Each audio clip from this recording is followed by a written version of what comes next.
নমস্কার।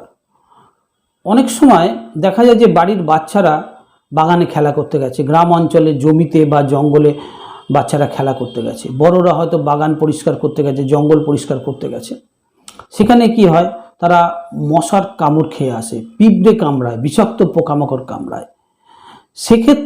এক্ষেত্রে অ্যান্টিডোট হিসাবে, এই প্রবলেমের সলিউশন হিসাবে কিন্তু খুব ভালো হোমিওপ্যাথিতে স্কোপ আছে, ভালো রেমেডি আছে। আজকে আমি দুটি রেমেডি সম্বন্ধে আলোচনা করব। পরবর্তী ভিডিওগুলোতে আমি আরও বেশ কটি গুরুত্বপূর্ণ কার্যকরী ওষুধ সম্বন্ধে আলোচনা করব। আজকে যে দুটি মেডিসিন সম্বন্ধে আলোচনা করব তার মধ্যে প্রথম মেডিসিনটি হলো লিডাম্পল।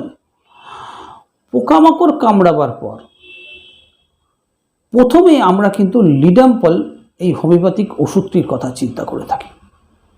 ইঁদুরে কামড়ানোর ক্ষেত্রেও এই লিডাম্পল খুব ভালো একটি কার্যকরী মেডিসিন।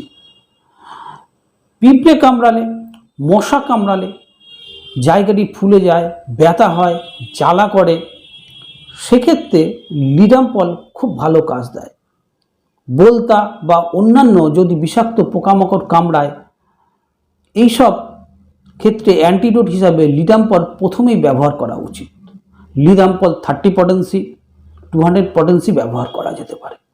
লিডাম্পল 30 পটেন্সি প্রথম ডোজ দেওয়ার পর 8 ঘন্টা পর দ্বিতীয় ডোজ দেওয়া যেতে পারে, তার 2 ঘন্টা পর তৃতীয় ডোজ কিন্তু দেওয়া যেতে পারে প্রয়োজন হলে। প্রথম ডোজ প্রয়োগ করার 15 থেকে 20 মিনিটের মধ্যে কিন্তু পেশেন্ট ধীরে ধীরে সুস্থ হতে শুরু করে, তার সাইন সিমটম ধীরে ধীরে কমতে শুরু করে। দ্বিতীয় যে মেডিসিনের কথা বলবো সেটি হলো arsenicum album. Arsenicum album insect বাইটের অ্যান্টিডোটের জন্য খুব ভালো একটি ওষুধ।